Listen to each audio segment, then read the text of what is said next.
Hi, this is Marcia. And this is Kelly. We are the 2U's of 2U's Fiber Adventures. Thanks for stopping by. You'll hear about knitting, spinning, dyeing, crocheting, and just about anything else we can think of as a way to play with string. We blog and post show notes at 2usfiberadventures.com. And we invite you to join our 2U's Fiber Adventures group on Ravelry.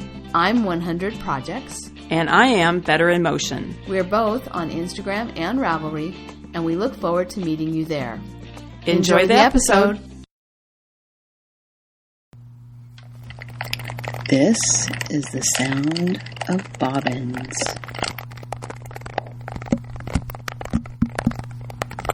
Good morning, Marcia. Good morning, Kelly. We are at the Hilton in Santa Clara. It's Stitches West. Yay! We're so excited. But we have stuff to talk about even before Stitches, right? Mm-hmm. So we wanted to just take a little time this morning and record a little bit, because otherwise we'll have way too much to talk about tomorrow. Yes, and I'm leaving for the airport tomorrow. Yes.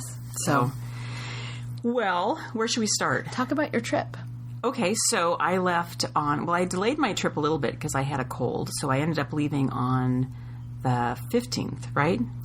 I think so, yeah. You arrived on Friday. Yeah, I was supposed to leave Wednesday, but I ended up leaving Thursday and arrived Friday.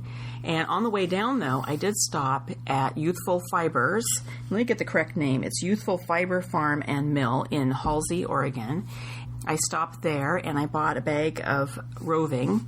It's a merino silk, and it's called Winter Grass, and it's obviously green. And I bought that to add to my combo spin. Of course. Yes. What else does Marcia buy wool for these days? My obsession. So I bought that, and then also I bought a skein of sock weight yarn, and I liked the name of the dyer. It was Despondent Dyes. And the colorway I bought is I was the black sheep of his family. Oh, I heard about this dyer. She was interviewed by somebody, and I do think I might not remember all the details correctly, but I do think she started her dye company after a difficult divorce. Oh, okay. And so all of the names, she and her sister, or she and somebody sat at the kitchen table one day and just made lists of what would be funny names. Okay, well, it worked because I thought it was funny, and I bought this cane. And then Kim, who's the owner of Youthful Fiber, said, "Oh, the dyer, she's in the back." So I went in the back and I met her, and she was dyeing, and so that was kind of fun. So I stopped there, and then I spent the night in Ashland, and then I arrived on Friday, and I had Enzo with me, and he was a good travel companion. He slept most of the way. Much easier trip than 2 years ago when he was only 5 months old, I think. Yeah, he was just a puppy. Yeah, it was a little stressful 2 years ago. This was very easy, and he was a good travel companion, and then when we got to your house, we played. You had a long weekend. Yeah, I had a 4-day weekend last weekend. Yeah.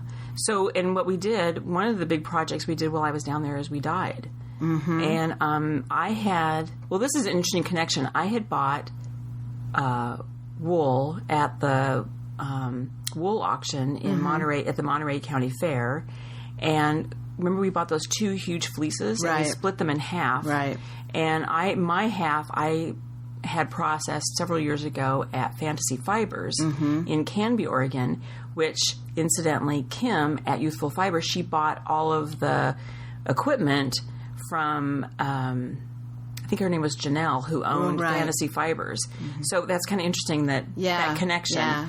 But anyway, so your fiber was processed in one mill, and then the fiber that's in the shop, or that we've had in the shop, most of the Rambouillet is gone now, but the fiber that we had in the shop was all processed, was my half of it that was processed at Ranch of the Oaks. Right.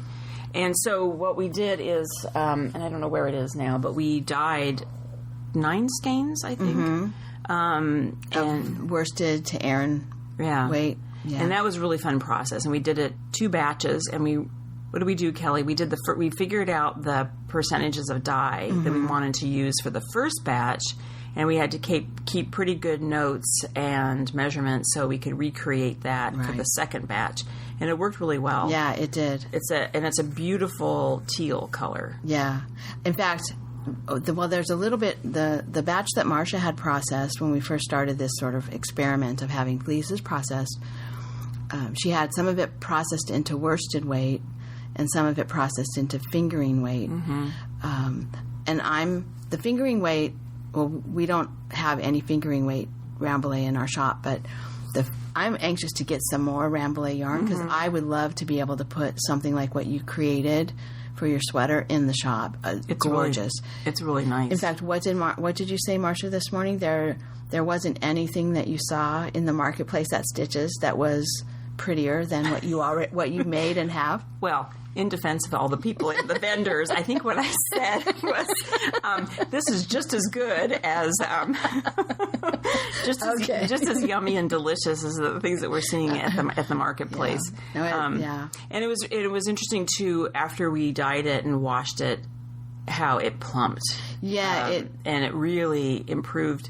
Not to say that what had been processed was not good. It really changed it and made it that much more, right. luscious. Well, and I believe it was Rachel who had yarn processed recently, and she posted it on one of the threads in our group, and it looks really pretty. And the same thing with the yarn that we had processed. It looks really pretty, but it looks so much prettier after the skein is either washed or dyed, because essentially the same thing happens when you dye it and rinse it and all of that. It gets washed and it just really plumps up. But so if any of the listeners, if you ever have yarn processed and you get it back and even if you think it's beautiful, it's going to be more beautiful after it's washed. And if you're a little bit disappointed with the skeins that you get back, first wash them and then take a look, because you'll probably be surprised. Yeah. And the other thing I just wanted to add about the dyeing process, remember the night that we dyed the first pot, and we weren't really thrilled with the color, but there was still a lot of dye left in the pot, right? And we had let it, I say simmer. It doesn't really simmer, but heat, I guess is the best way of saying it, heat for 25 minutes or so, probably. And then we turned the heat off, and we were sort of wondering what we should do. Should we take it out or should we leave it? But the yarn seemed kind of dull, remember? And then we let it sit overnight and cool, and we came down the next morning, and the water was completely clear. Right. And we pulled the yarn out, and then it had all this depth of color and richness. And our theory is that there's different colors in the dye, and they attach at different rates. So you need to let it stay in there all the time and expend all the dye so that all those colors attach. Right. And especially because we did blend. I mean, I think when you buy a dye in a dye jar, it's probably a blend of things that make that color, but then we blended those. And so there's even more variation in how the different colors struck to the fiber. But yeah, that was fun. But this is the first time that I've dyed a big lot, all the same color, and then been able to and actually tried to replicate it. I hadn't ever really tried to do that. Well, and also we did the first pot together, and then you had to work the next day. So the teacher left me with the responsibility. This is the test. If I had paid attention, I did the second pot on my own. Yeah. And it turned out great. Yeah. Yeah. Good teacher, Kelly. Oh, thank you. Well, it was actually pretty funny. If you could have heard us doing the calculations, because Marcia actually has good math knowledge, I think, but she thinks very differently than I do. And so I'm kind of talking out loud my calculation of the dye percentages and how we're going to blend the two colors and how much dye stock we need for this many ounces of yarn. And Marcia's kind of looking puzzled, but saying other things that then I'm like, wait, I can't understand what you're saying right now because I'm focused on what I'm thinking. But what she was saying, actually, she was catching a mistake that I was making. And so anyway, it was pretty funny. It was in terms of ratios. Yeah. And not to get into the math, but the way we think differently is you think on paper. Yes. Like calculations, and I think in terms of measuring making cocktails and and cooking. Yeah. You know, like if you double a recipe or so that's how I think in terms of actually the physically mixing things, and you think on paper. Yes, and I don't think on paper like a quick back of the notepad. I think on paper kind of like what it would look like on the blackboard. Yeah. It was really interesting. Anyway, it was fun, and we had a good time, and she made beautiful yarn, and I cannot wait to have some more of that worsted weight Rambouillet to dye. And I'm excited to go home and play with the sock weight. I guess it's about fingering weight. Yeah, because I brought all of that down. I left all of the yarn down there, so you're going to play with that. So I'll play with that, and someday soon, maybe. I'm not sure how soon. But someday, one of these days, let's just say it that way, one of these days there will be some fingering weight Rambouillet in the shop. Yeah. So and then should we just do a little quick project update? Let's do, because you have a lot of news. I do. Well, you have a lot of work on one project. Oh, I'm trying to think if I finished anything. Oh, well, I did finish the Opteca. Yeah. I forgot about that because now it seems ages ago, but I did finish that right before I left to drive to California, but I didn't have time to wash and block it and weave in the ends. So when I was at Kelly's house, that was the first thing I did is I washed and blocked it. And so I'm going to wear it today to the marketplace and the meetup, the podcasters meetup. And then if we were live, we could tell people they could recognize you by your orange Opteca. Yes. Yeah. And I love the color. And I have to say, when I bought that yarn, I thought I bought it because it was something that was never in my color palette. And there was moments where I thought, I don't know, but I do love the color. It's called Autumn Rust, and it's Tracy 2 Imperial Stock Ranch. And it's a very, very nice color. I like it. And it's a nice yarn too, and it softened up quite a bit when you washed it. Yeah. Yeah. And then what I've been working on pretty much exclusively is the second combo spin that I did. And I'm sitting here right now, and I cannot remember the name of the pattern. It's Heidi Kermeyer, isn't it? Right. It's not Beeline because that was the last one. That was the last one. Anyway, it doesn't matter. It's in my Ravelry page, but it's just a very simple, basic V-neck pullover. It has a name sort of like that. Yeah. Something like that. Anyway, we've talked about it before, so it's not a big deal. Right. It's Simple Summer Tweed Top-Down V-Neck by Heidi Kermeyer. I've not finished the body, but I went down as far as I want to go on the body.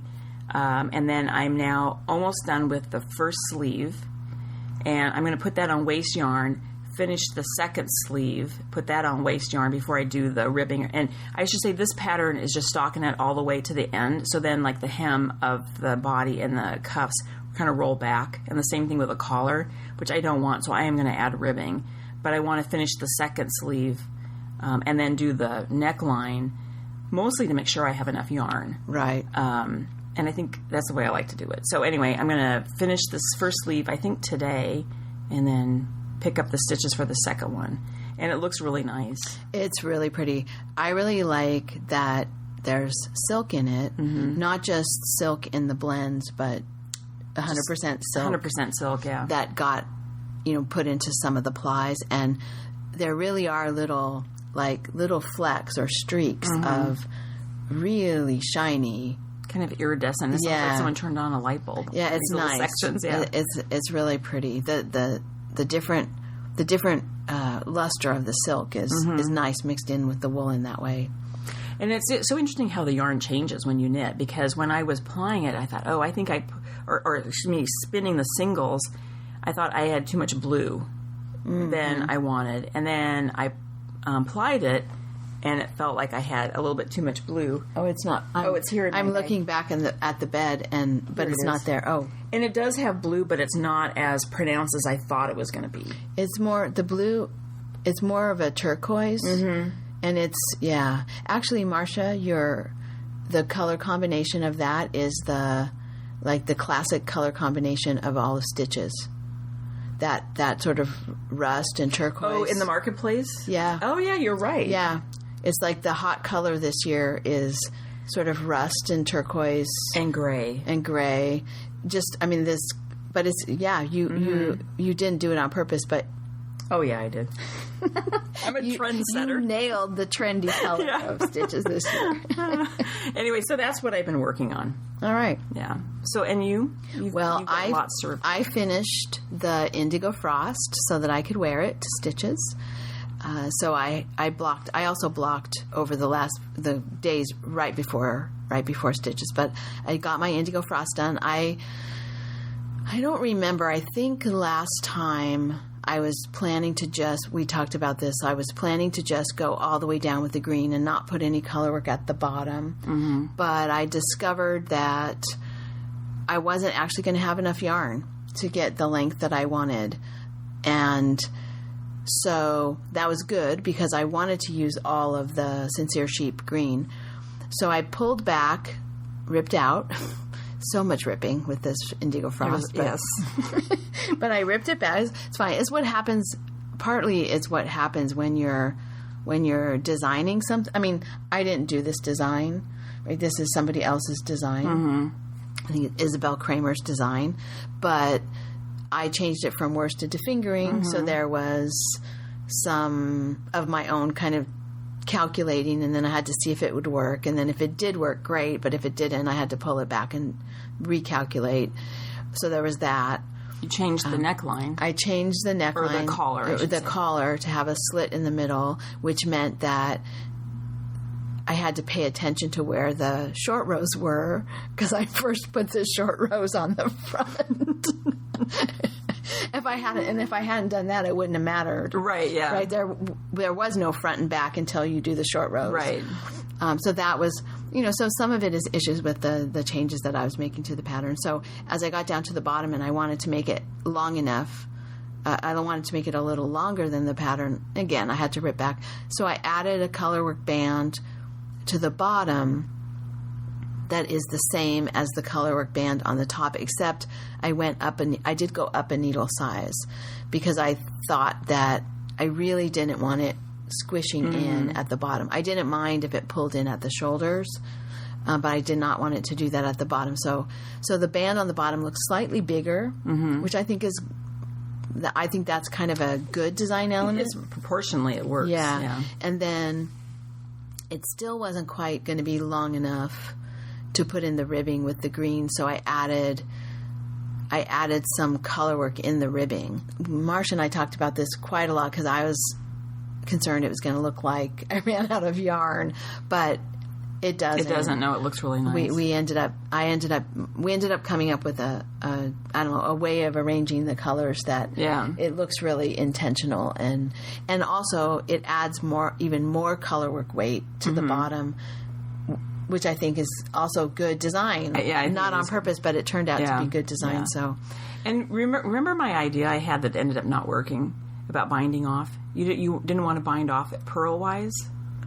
Oh, so yes. I said just turn the garment inside out and then bind off knitwise. And actually, it would have been a great idea.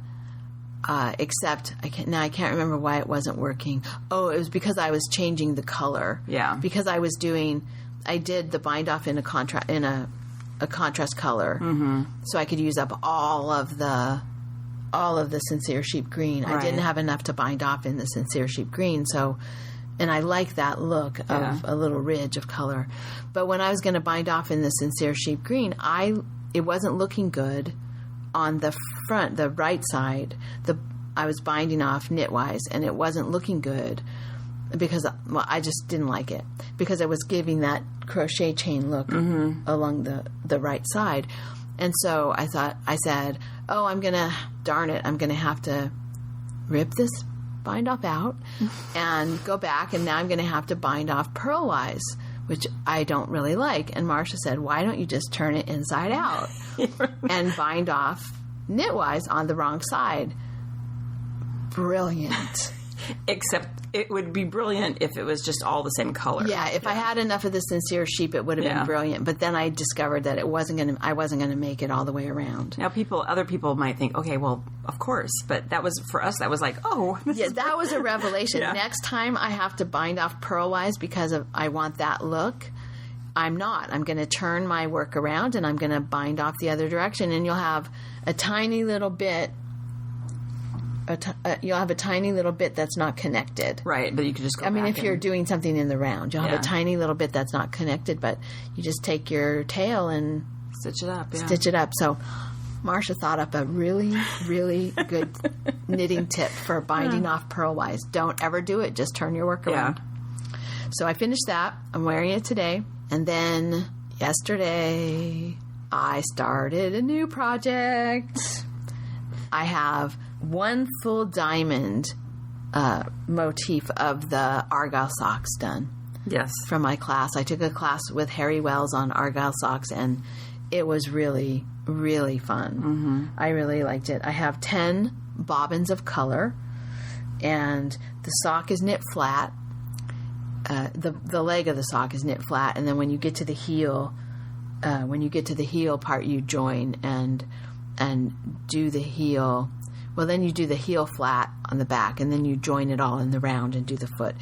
Super interesting construction, and I'm really looking forward to it. Well, and I was kind of, I never knew that you could knit socks flat. I always just thought they were knit in the round. And so... Well, I was kind of surprised that the Civil War socks were knit in the round because a lot of the vintage patterns that I had seen for socks, not that old, not 1860s old, but 1940s, 1920s, 1930s were flat, and I didn't understand. I couldn't understand how the thing you see in the vintage pattern became a sock, but now I do, and I don't know. I think not only should we have a sock revolution. Harry was saying he wants an Argyle revolution. He wants to bring back the Argyle, and was encouraging us to all, design patterns in Argyle. But I think not only should there be an Argyle revolution, there should be a knit flat sock revolution because this is such a cool thing. So, and it seems like it really opens up the possibility to do really intricate designs with color work with a flat sock. The other thing I'm going to say, I have used bobbins before, but these bobbins that you're using are, I think, amazing. So describe those bobbins. So they're called Easy Bobs, and they're made by Bryson. And on one side is sort of the traditional flat, side of a bobbin. And then there's the core that you wrap around. And on the other side is a curved piece that can either flip down over your yarn that you've woven onto the core, or you can flip it out, and it's like concave. Yeah, it's flexible plastic. Yeah. And so, so you flip it out away from your core to wind, and then you flip it back around the core, and so it presses up against the flat side, and your bobbins don't unwind. I mean, they can if you pull on them, but they don't just unwind by themselves. You don't have to really worry about making it so that your bobbins don't unwind. Now, that being said, these are the only bobbins I've ever knit with, so there may be perfectly useful other kinds of bobbins. I've never done. Well, the only bobbins I've knit with was when I did the infamous, which we won't even really speak of it, but Intarsia project. And I had bobbins that had belonged to my mother when she did Argyle socks. And they were, how would you describe them? They were just a flat plastic. Okay, I've seen this with that had slit. Like a slit on one side and then like two little points that stuck up on the other side. And you'd wrap the yarn around that. And the problem, what is nice about these, they don't come they don't unravel really easily. What am I trying to say? They don't unintentionally come unraveled. And then when you do want to get a little more yarn, it seems like they're a lot easier to pull the yarn out. Yeah, you don't have to unwind anything. You just kind of slide. You just kind of slide more yarn out of the bobbin. No, they just seem like they're a brilliant way of doing it. And then with that infamous sweater, because I had so many bobbins, and someone said the best way to do is you put the yarn in. I was just laughing now when I was about to say, so you put it in Ziploc bags, and then you pull the yarn out that way, like you seal it up. So you don't even put it on bobbins; you just wind. And that was balls. an utter nightmare. That does not work at all. So, because the bags would come unzipped, and no, it was terrible. So these bobbins are great, and I don't know who invented them, but these are really fantastic. And there might be other, because this is new to us, so there might be other really great ideas too. Yeah, this was part of my fee, my materials fee for the class. I got yarn, and then it's DK weight yarn, so that we could make good progress in class. Mm-hmm. So I got DK weight yarn, and then a set of 10 of these bobbins. And again, they're made by Bryson. I was just noticing that I saved the label, so if I want to get more, I can. Because you might, this sock has basically 2 diamonds across. So 1 full diamond and 2 half diamonds, or 2 full diamonds, depending on where you are in the sock. So they're big. The Argyle diamonds on this are pretty good sized. So I don't need a lot of 10 seemed like a lot. When I first started this, when we first started the class, 10 bobbins seemed like a totally unmanageable number. Mm-hmm. But that's actually a relatively small number of bobbins, because just think if you had a smaller Argyle pattern, the more diamonds you have, the more bobbins you need. So anyway, this being a relatively small number of diamonds, 10 is a relatively small number of bobbins. So, Kelly, turn that over. How many ends do you have to weave in? A lot. A lot, okay. Yes. He said 2 things when we started the class. He said, first of all, if you like knitting fast, you have to just take a breath and tell yourself that this is a slow process. Mm-hmm. Argyle is slow knitting. Mm-hmm. And then he said, and if you don't like to weave in ends, take another breath. Because you'll have ends to weave in. So, yeah, but it's actually not as many ends as I would have thought. Yeah. It's not impossible. No. It looks a lot worse than it is now, too, because there are a lot of bobbins hanging down. Yeah. But I am super excited about Argyle, and as the class went on and he showed pictures of different, sort of modern takes on Argyle and different variations on Argyle and different, even in the vintage patterns, all the different ways that you can combine colors and what it does. It's kind of like quilting in that way. You know how in quilting you have a quilt design, but based on how you choose the colors for the quilt, the actual design completely changes. Yeah. And so he was showing us that in class, and I started thinking, Argyle is the new combo spin.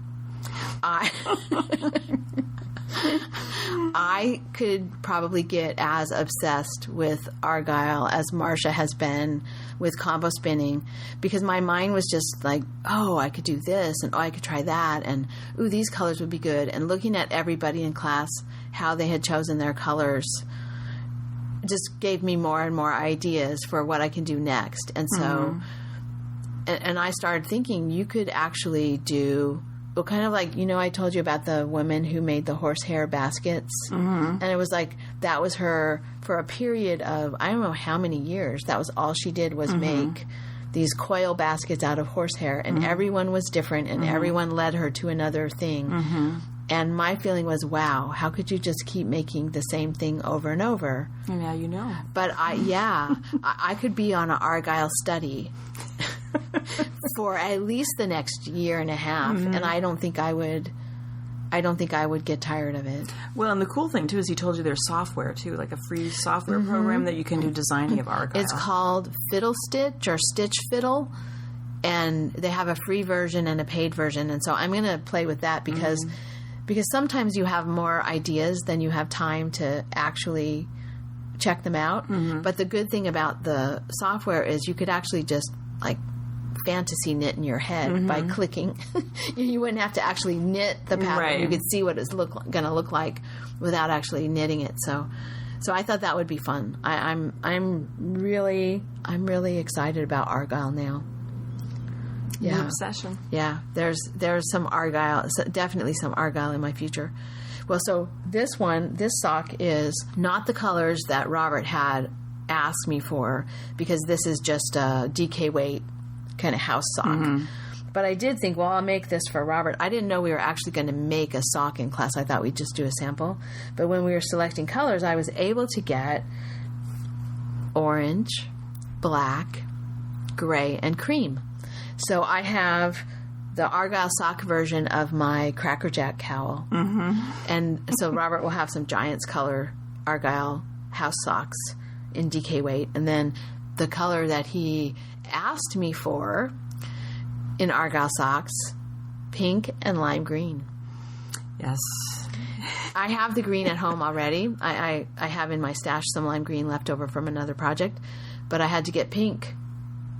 So we got highlighter pink. Mm-hmm. It's very pink. He's very excited. You better want those socks because you'll never use that pink otherwise. Really? Yeah. Yeah. So I need to find 2 more colors. Yeah. For those socks. So we're going to go to the marketplace today and look for... Yeah. And I might... Harry, the teacher of the class, Harry Wells, he said that there was 2 guys knitting had a good, like a whole wall color palette of Norwegian 100% wool sock yarn, and they have it like a rainbow. And he said that's like Argyle heaven. So I might have to do some Argyle purchases. Yeah. So I think this might be a good way to talk then about what we bought at the... Or we talked about the class, and let's just talk about what we bought. And why don't you talk? Because since we're talking socks and buying things, the first thing you bought on Thursday night, we need to talk about that, the sock blank. Oh, yes. Yes. So, yeah, besides the hot pink yarn that I bought for Robert's socks, I wanted a sock blank because I wanted to make socks 2 at a time. So I bought a double sock blank from Invictus yarn, really pretty. It's kind of a steel gray that then merges into a, I don't know, like orangey coral color. So really pretty double sock blank. We had to rush over there because we had spent so much time in a different booth, which we'll talk about in a minute. So we rushed over there, and I got my double sock blank, and oh my gosh, trying to get. So I want to do these 2 at a time, and I don't really like magic looping, so I thought I would try 2 at a time on 2 circulars because I've never done that before. And Barb and Tracy are having a Never Have I Ever sock knit along on the 2 Knit Lit Chicks group, and that's what I was going to do. Besides the Argyle, which I didn't think of. I should have just stuck with Argyle socks. Yeah, your life would have been a lot easier, Kelly. But I wanted to try 2 at a time, and so I brought my 2 circulars, and this was I wanted to cast on something at Stitches. So buy something, cast it on at Stitches. So I bought the sock blank, and then after that, we sat out in the lobby, and I decided I was going to cast them on double points and then put them on the circulars.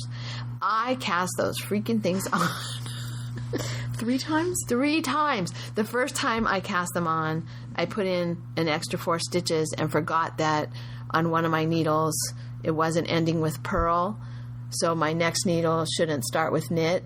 And so I had, instead of the ribbing, knit 2, purl 2, I had like 4 knit stitches in a row. So, rip out, start again.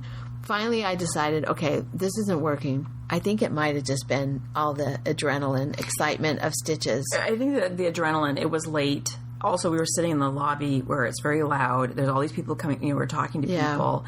And then also, the lighting in there at night is not the best. Right. And dark. You started with this gray part. Right. So there's a lot of things working against you, Kelly.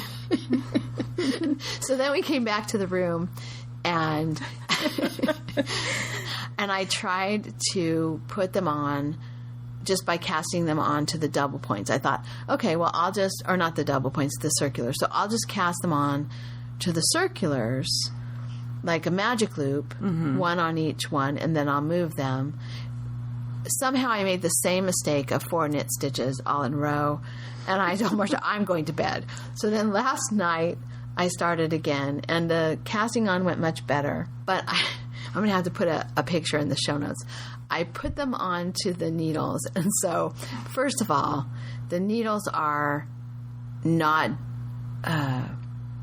they're not new. They've been around a while. They've been around the block. They have some kinks in them. So they don't hang really loose and straight. So my needles are kinky. The yarn looks like Top Ramen. My needles are not far behind with their kinkiness in the cables.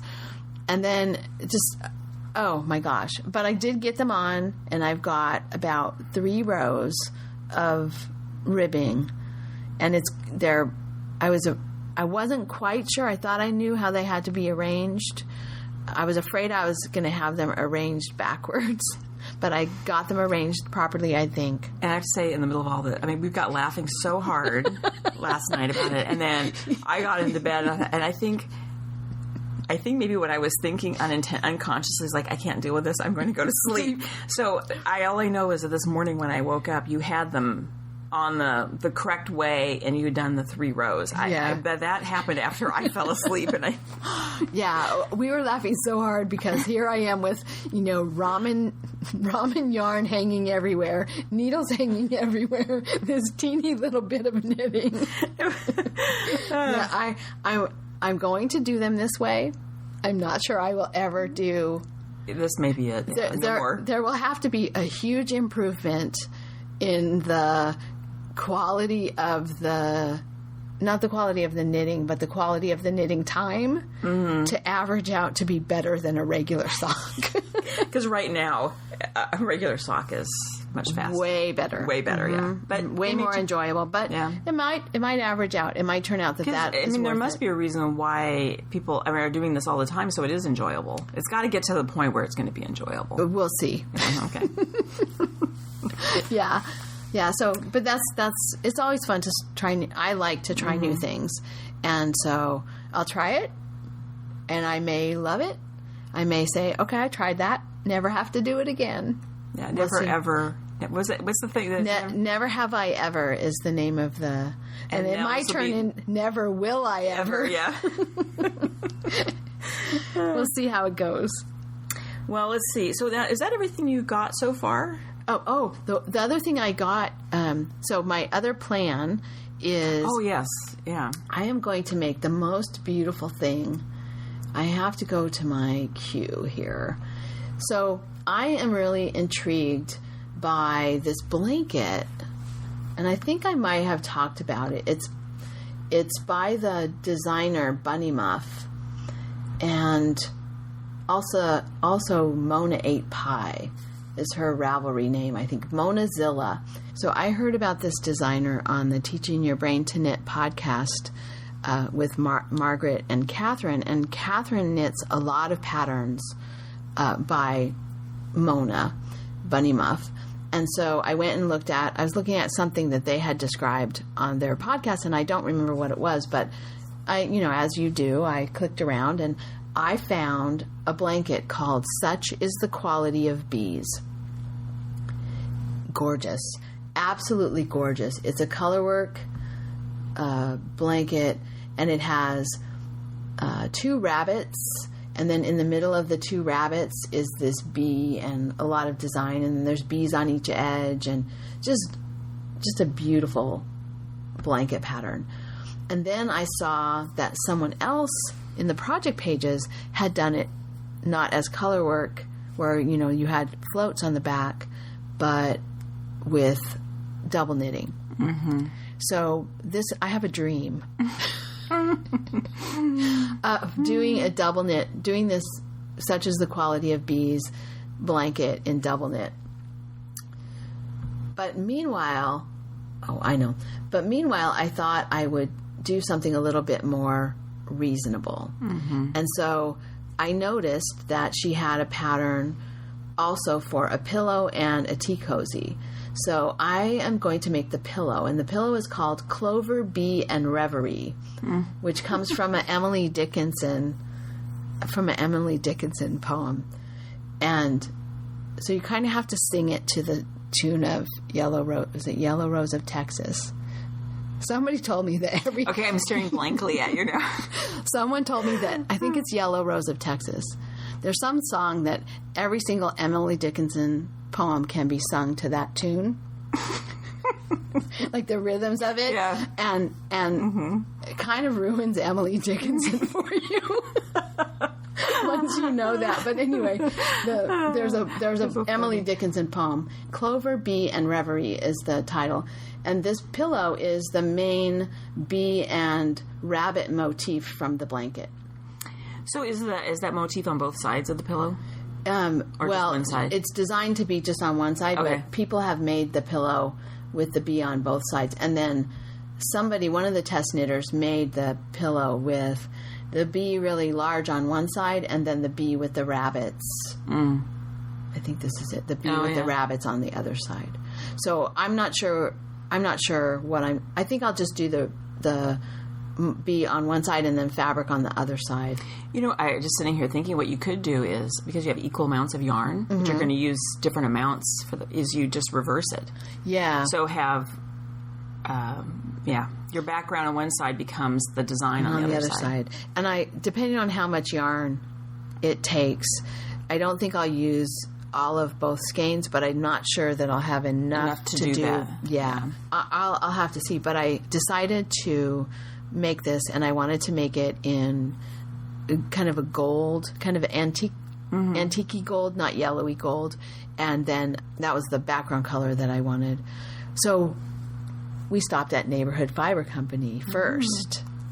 So I ended up finding a really nice gold. It's called Oliver. Then I ended up with Druid Hill, that same Druid Hill that Marcia did her Recoletta in that sort of figgy brown color, and that I have in my Ohm shawl. So I have 2 skeins of Neighborhood Fiber Company Studio worsted to make that pillow. I'm afraid I'm going to like it, and then I'm going to want the blanket in double knit, and I'm going to have to take out a loan. Yeah, start saving now. Just think how heavy it would be, though. I don't think you could do that in double knit studio worsted. It would be fabulous. A blanket. Oh, yeah, it'd be fabulous. It would. Cozy and wonderful. But it would be really heavy. Yeah. Anyway, so that's what I bought, and I'm really looking forward to starting that pillow. Yeah.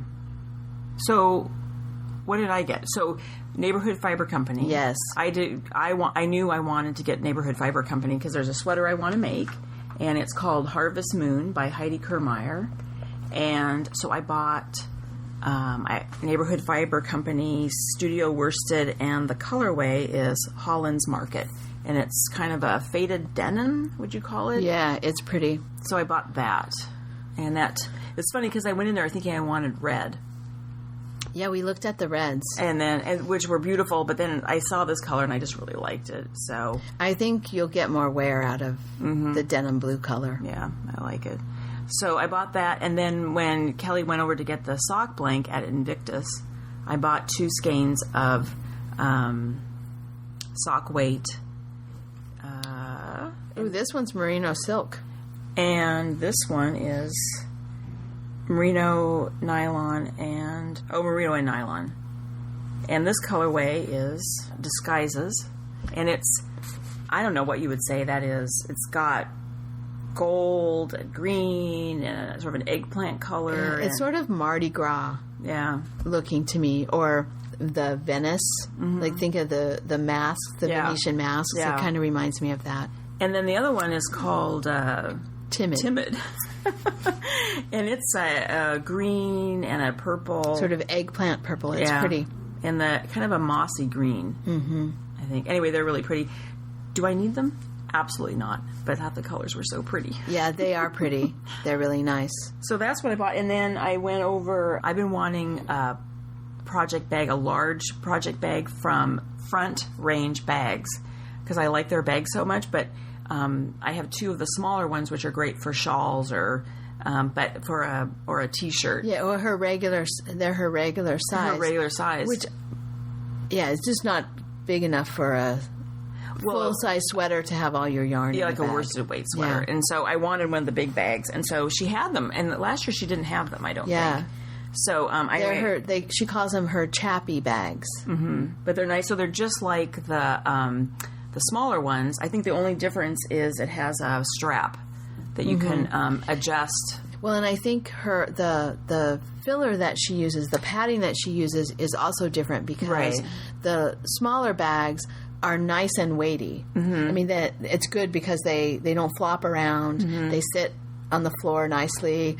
But if you had the full-size sweater bag with that filler, it would be heavy. Right. So she's put it's kind of almost like a foam in there. Right. But it's nice because it stands open. Mm-hmm. But I really like it, and it's black and white, sort of a black background with white dandelions when the dandelions go to seed. Yeah, it's pretty. Yeah, nice design. Yeah. So I think that's all I bought. Yeah, well, that was your first purchase last year, was Nancy's booth. Yeah, well, it's kind of... and then I was laughing, too, because that was all on Thursday night. Mm-hmm. And I was like, well, that's it. Marsha was done by Thursday night. I guess I could just fly home now, because I'm done. So, yeah, that's what I got, and I'm really happy with everything I got. Yeah. But today's another day. We have 2 more days. Mm-hmm. So today we'll do a little shopping. I didn't get to see much of the market. I didn't see any of the market yesterday. So, I have some plans to take a look this morning, and then we'll sit in the lobby and knit and talk. And I did walk around yesterday. I did go. It was some interesting booths. The one I thought was the most interesting is that Red Heart has a booth, and they have a new yarn out, and now I cannot remember the name of it. It's like Chic Knits or Chic. It has Chic, CHIC in it. Okay. But anyway, it's.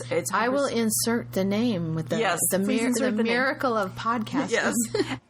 The yarn is called Chic Sheep. But it's 100% merino, and it's merino. Mm-hmm. Okay. Wool. Okay. Not a. Well, I guess I shouldn't be so incredulous. No, and I think I think.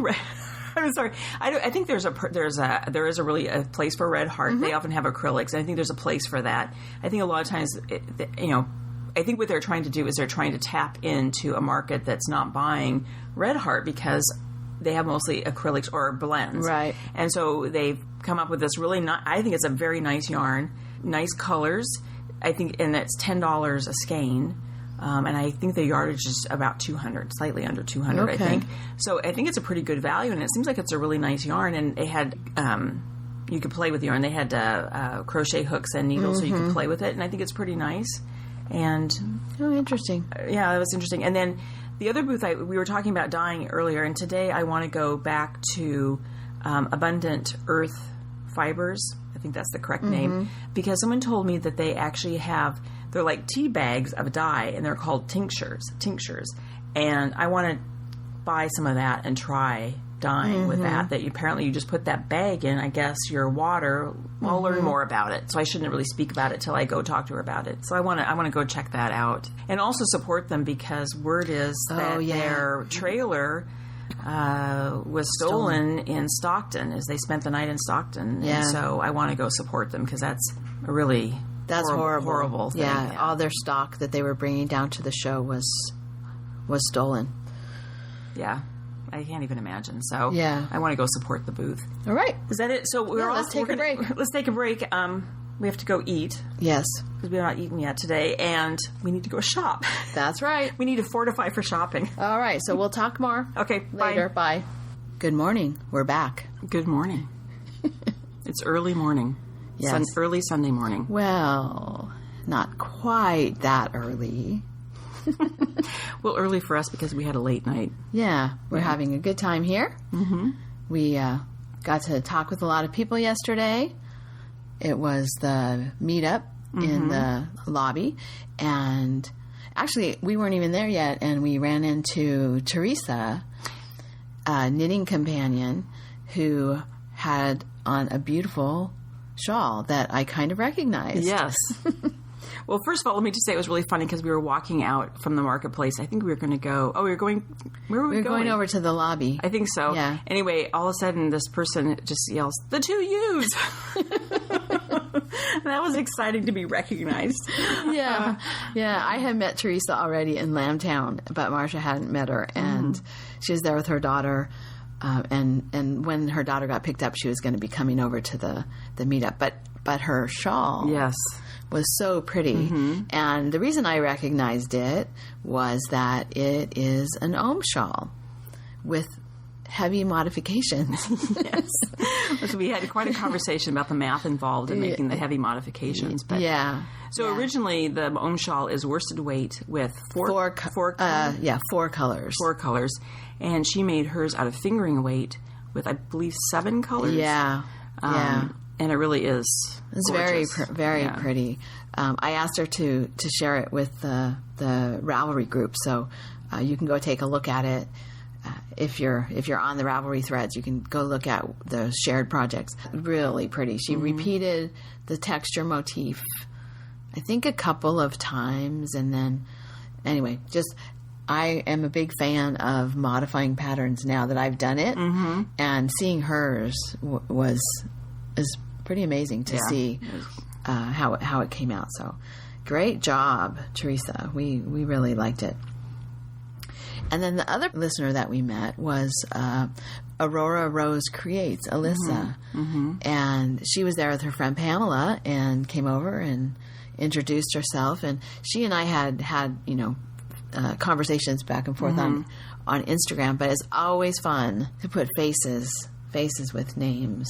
So that was great. And her friend Pamela is not a podcast listener yet. She's trying to get her to listen to podcasts and also to be on Instagram. So Pamela was like just new to. She's like, I said, "Do you have an Instagram?" And she said, "Yes, but I just started." So somebody new is being dragged, kicking and screaming. Well, I don't know how kicking and screaming she's being dragged, but she is being dragged into this world of fiber. So yeah. So it was fun. So we had a nice time at the meetup, and you know who else we saw that you hadn't met before is Shelley, Sequoia Shelley, and she had a beautiful sweater on, that cherry blossom sweater. Yeah. That was really, really a pretty sweater.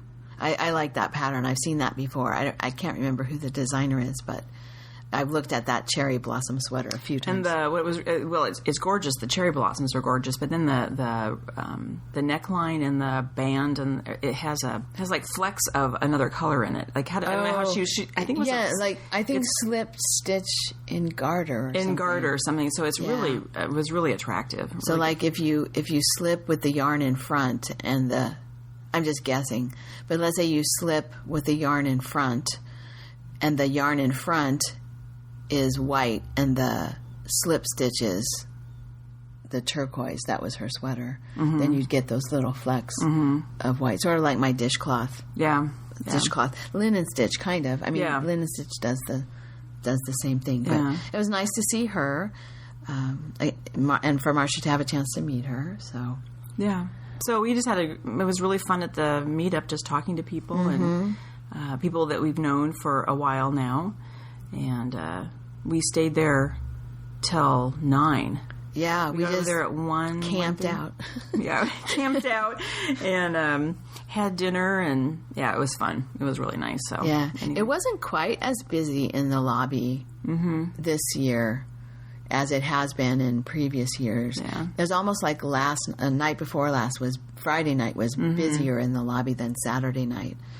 But the marketplace was cranking. Heavy duty, lots of people shopping. So speaking of shopping, I didn't buy anything. No, because Marcia, you did all your shopping on Thursday night. Thursday. Yeah, I did all on Thursday. She was like, quick, immediate. I was tempted, but I didn't buy anything. But Kelly did buy. I did. So when I took the sock class, Harry Wells, the instructor, he came back from the lunch break and he said, here's a picture of the Wall of Yarn shop booth, and this is perfect for Argyle. And so he had a picture on his phone, and they had used one of those, like those shoe. I think they're like shoe storage containers that's what they that you hang from your that you hang in your closet from the pole. But they had them all butted up against each other, and then like 4 skeins of yarn in each shoe hole. So by the time you put the yarn in, you can't see what it is that's holding the yarn up, and so it just looks like this wall of yarn. Yeah. And they had it all color arranged by like gradients of shades. Yes, it was like a rainbow kind of. And it's a Fingool, I think is the name of the yarn. Fingool yarn. It's Norwegian yarn. 2-ply sock weight, and so he had suggested that as being good for Argyle. So of course, since I have a new addiction, I had to go and take a look. And so if you ever shop for colors with Marcia, this is what she does. You pick out a couple of colors and you pick out something that goes with it, and then she picks out something that goes with that, and then she takes one away and puts in another, and then she'll take one away and put in another. It's kind of like the eye doctor. If you ever go to the eye doctor and they say, better or worse? Better or worse? Marcia's like flipping in colors. Better or worse? Better or worse? Yeah. And so I got 2 different color combinations for Argyle socks of the Fingool, and then there was another one that was 50% alpaca, 50% wool, and I bought a color combination of that yarn. All of these are like 50-gram balls, which is perfect because then you don't need a whole 100-gram skein of each color in an Argyle sock. So because we were saying that you could whatever is the main color of the sock could then on another pair of socks become one of the diamonds, right? Or the crisscross, depending on how much you had used. Yeah. So you have multiple socks that you can make. Yeah. What did I say? I just counted by ounces, and if I just do or grams, if I just do every 100 grams is a pair of socks, I think I've got enough yarn for 6 pairs of socks. I'm not sure that I would have enough for all of them to be Argyle socks. Yeah. By the time I got to the end, they might have to be scrappy socks. But yeah, enough it depends on who you're making them for. You know. It does. And the color combinations might not. Once I got down to the end, the color combinations might not work. But anyway, I have plenty of socks in my future. And thinking about picking out the colors, because it's not my project, I'm not as vested in it. So it's easier, it's easier for me to go, oh, well, try this, try that. Oh, interesting. If it was me, I'd be more, I don't know that I'd pick yarn the way I pick yarn for you. Oh. If I'm more vested in it, you know what I mean? Like I'm like, that's interesting. That's interesting. But when you're helping someone else pick out, then there's a lot more freedom, I think, because you're not as well. And I wasn't picking out socks for myself, right? I don't know who I'll be making them for, but I was just thinking of what would be fun Argyle combinations. So that made it easier for me to like, oh, let's try this, try this. But it was fun. It's kind of like coloring. I mean, I don't usually do that when I'm swatching for a project to like get out the colored pencils and try it, but it's kind of like that, like, oh, how do these colors go together? How do these colors go together? And but the thing about their colors too is they have a lot of very contemporary colors, but they also have a lot of really sort of old colors, I think.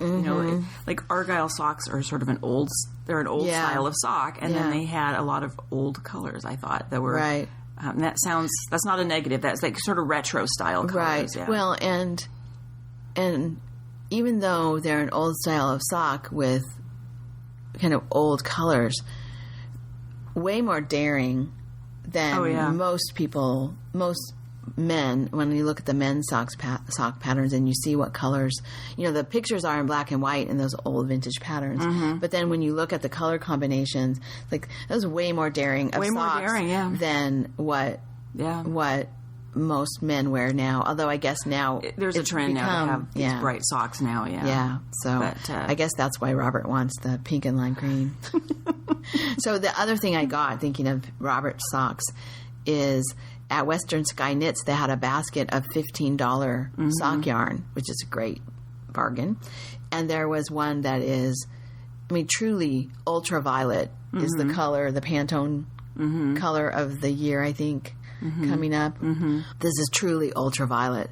So that will be, I think it'll be the crisscross color because it's wool and cashmere sock yarn. So I'm not sure how well it would hold up if it were any other part of the sock. So remind me again. So that the main color is going to be the lime green. I don't know for sure. Oh, you don't know for sure? Okay. Yeah. Probably the main color will be lime green. So the foot and the ribbing. Although I might do heels and toes. I don't know. That might be too much. I might do toes and... I might just do the toe. Well, I don't know. I'll have to play around. But I think the other color, the final color that I need, because I need 4, the final color that I need, I'm just going to use, I have a navy blue sock yarn in my stash. Okay. But I'm not going to use that as the main color. That would be too boring. Yeah. It'll be maybe one of the diamonds. Yeah, it'll be one of the... Maybe like a lime green sock with a hot pink and navy blue diamonds and the ultraviolet... Yeah. Crisscross going through, yeah. And I think the crisscross of ultraviolet through the navy might not show so much, but I think it'll be okay because there were plenty of Argyle sock designs that we saw where the crisscrosses disappeared, and some of that was intentional, some of it was just because of the yarn choice. That's a design element of some Argyle socks. It wouldn't be like, oh, a mistake. I put these two colors together and the crisscross disappears. So I'm really excited about the Argyle sock craze that I have just started in on. Yeah. And then the other thing you bought, though, was the silk from Dragon...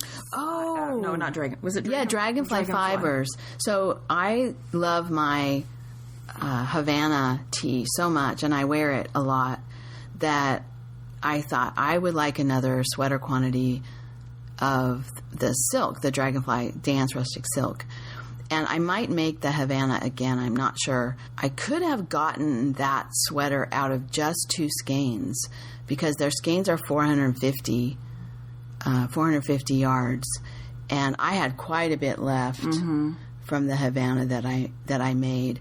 And if I had done the sleeves a little shorter like the pattern called for, I'm pretty sure I could have gotten it out of 2 skeins, but I got a 3rd skein so that I have more options, because the other tee that I really like that I wear a lot is the Lavender Honey.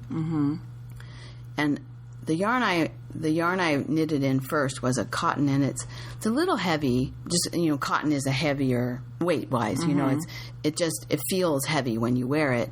So I thought, I might like that one in a little lighter yarn, where the sweater is just a little lighter weight. Not lighter in terms of being less warm, but just less heavy, less bulky. Yeah. So I was excited to do that, and then I picked up another skein of sock yarn, sort of masculine colors, in case I need to do Christmas socks at Christmas time for someone who's been really nice.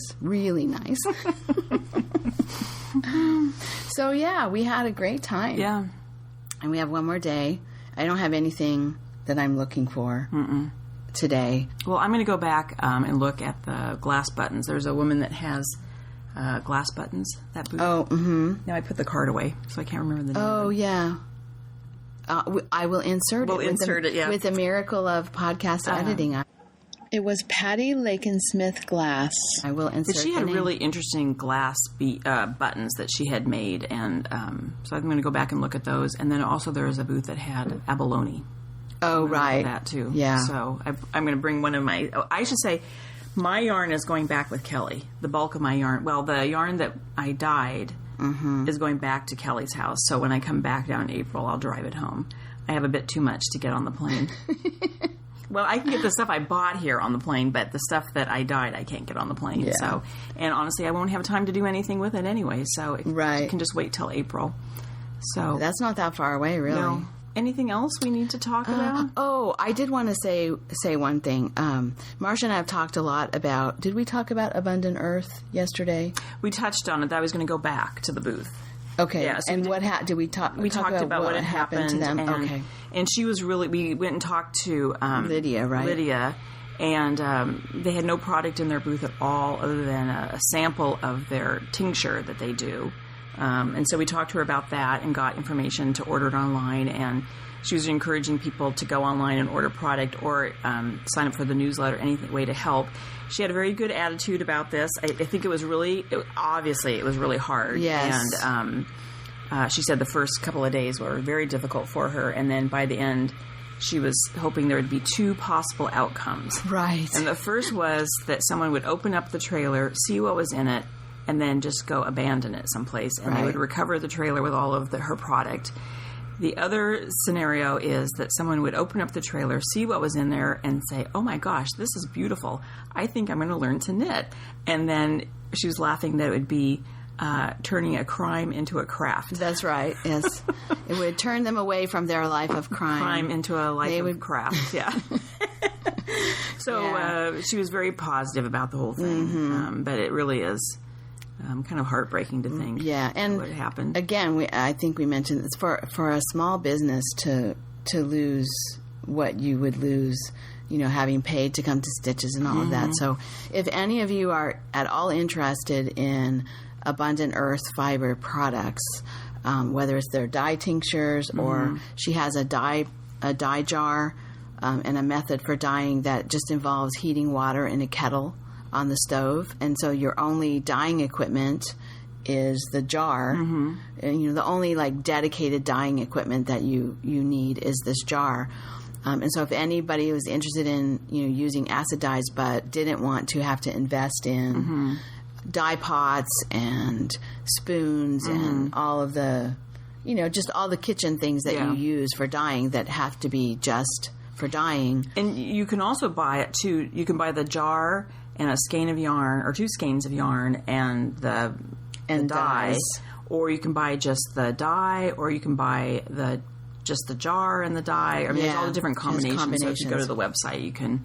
Yeah. And also, having been to her mill, because she has beautiful yarn, really, really nice, lovely studio, and so support them any way you can, because this is quite a hit they took. Right. All right. I think that's it. We're going to go get some breakfast and go back to the marketplace. Yeah. And just wander around. Yeah, I just want to see things. There's a lot of the marketplace that I have not seen. You didn't see because I was in class all day Friday, and then yesterday we were only in the market for a couple of hours before we went over to the lobby of the hotel. Yeah. So today will be my day to just get overwhelmed by the market. Yeah. And I'll just tag along. Alrighty. All right. Bye. Bye. Thank you so much for listening. To subscribe to the podcast, visit 2usfiberadventures.com. We have links for iTunes, Google Play Music, YouTube, and others. Join us on our adventures on Ravelry and Instagram. I am Better in Motion, and Kelly is 100 Projects. Until next time, we're the 2 U's doing our part for World Fleece.